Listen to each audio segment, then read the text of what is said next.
Hi guys, क्या हाल चाल है आपका।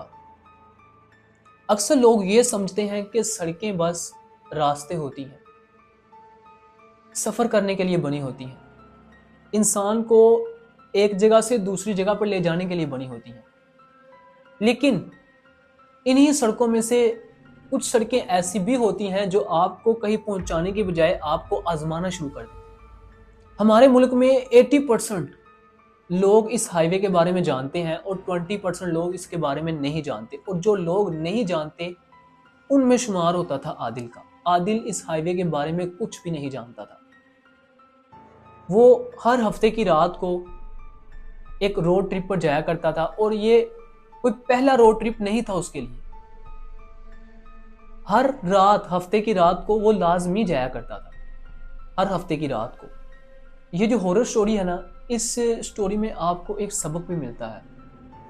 लेकिन ये स्टोरी शुरू करने से पहले मैं आपसे वादा करता हूं कि इस स्टोरी में खौफ बढ़ा रहेगा। अगर ये आप स्टोरी रात में देख रहे हैं तो एक दफ़ा अपने बेड के नीचे लाजमी देख लें, और लाइट्स ऑफ हैं तो उनको ऑन कर लें, ताकि आप ये स्टोरी सुनने के बाद सो सकें।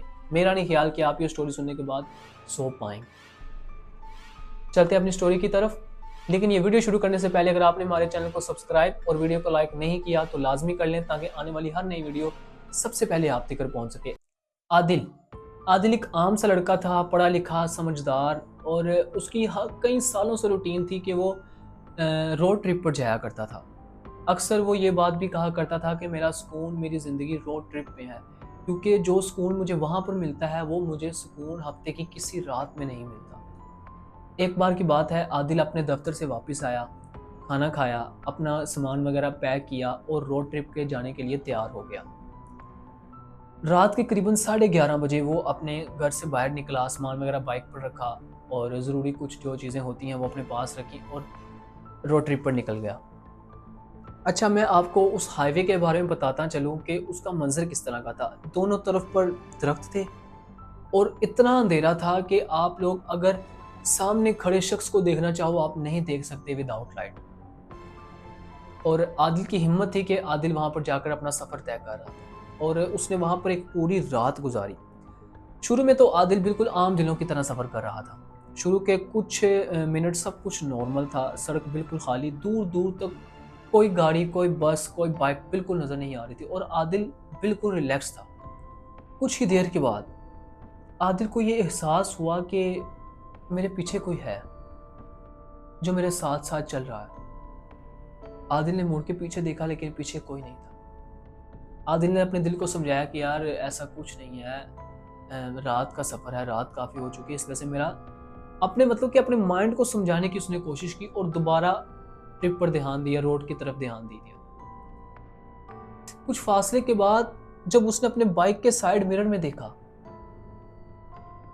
तो उसने देखा कि मेरी बाइक के पीछे एक साया बन रहा है।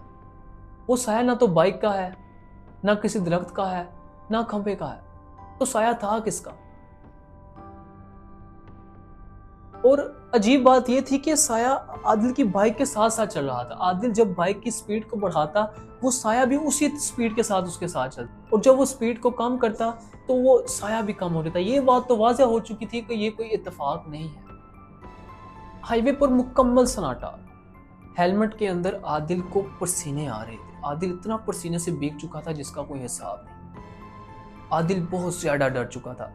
कुछ देर बाद आदिल ने अपने बाइक के बिल्कुल पीछे से कदमों की आवाज सुनी। ये वाज़ेह पता चल रहा था कि वो कदमों की ही आवाज है, ना कि हवा की आवाज है, ना कि किसी और चीज की आवाज। ये कदमों की ही आवाज चल रही थी। आदिल चीखना चाहता था जोर जोर से, लेकिन उसकी आवाज गले में दब गई थी, आवाज निकल ही नहीं रही थी। इसी दौरान हाईवे पर एक पुराना मोड़ आता है, जिसकी वजह से कहा जाता है कि आप लोगों को इस हाईवे पर सफर नहीं करना चाहिए। आदिल ने इसी दौरान वो हाईवे का मोड़ क्रॉस कर डाला, और हैरत की बात यह है कि वो साया भी उसके साथ साथ मोड़ क्रॉस कर गया। अब वो साया मोड़ क्रॉस करने के बाद बदलने लगा था। वो सिर्फ एक धुंध नहीं रही, बल्कि वो एक इंसानी शक्ल इख्तियार कर रहा था। सर सर बाजू और मुंह, लेकिन उसका चेहरा तो ना वो ब्लर था, मतलब कि धुंधला सा, उसका चेहरा सही नजर नहीं आ रहा था। उसी लम्हे आदिल की बाइक बंद हो गई, इंजन बंद हो गया, लाइट्स बुझ गई, पूरा अंधेरा। कुछ देर बाद एक आवाज आई जिसने आदिल को अंदर तक हिला कर रख दिया, क्योंकि वो आवाज सेम आदिल की ही थी, आदिल की आवाज की तरह थी। उस आवाज ने कहा कि पीछे क्यों देखा, तुमने पीछे क्यों देखा। ये सुनते ही आदिल समझ गया कि ये वो चीज है, ये कोई साया, ये कोई मखलूक या भूत नहीं है, वो खुद है। उसका खौफ, उसका माजी, वो सब है जिससे वो छुटकारा पा रहा था। वो और कोई नहीं, वो उसका अपना साया था। आदिल ने दुआ पढ़ी, आंखें बंद की, दुआ पढ़ी, बाइक स्टार्ट की, बाइक का इंजन स्टार्ट हुआ और वो निकल गया उस सड़क के आगे से। उसने पीछे मुड़ के नहीं देखा। जब वो शहर के करीब पहुंचा, सूरज निकल गया, उसने वहां पर रुका, सांस लिया और अपने आप को तसल्ली दी। उसने अपने पीछे देखा तो लेकिन उसका साया नहीं था। आदिल, हम अगर ऐसे खड़े हों तो हमारा बैक पे शेडो नजर आती है, लेकिन आदिल की उस टाइम शेडो नहीं थी। बाकी हालांकि बाइक की शेडो भी थी, हेलमेट की शेडो भी थी और उसकी शेडो नहीं थी। आदिल घर गया, आदिल ने बाइक खड़ी की अपने गैराज में और उसने देखा कि सामने द्वार पर उसका साया बन रहा है। जब उसने पहले देखा तो उसका साया नहीं था, अब उसका साया बन रहा है। आदिल इस कदर डर गया, इस कदर डर गया कि कई साल तक वो रोड ट्रिप पर कभी नहीं गया, कई साल तक। और आज भी अगर उसको उस हाईवे पर जाने का कहा जाए तो वो कहता है कि मैं मर जाऊंगा लेकिन उस हाईवे पर कभी नहीं जाऊंगा, क्योंकि वो जिंदगी का सबसे खौफनाक ट्रिप था मेरे लिए। शुक्रिया।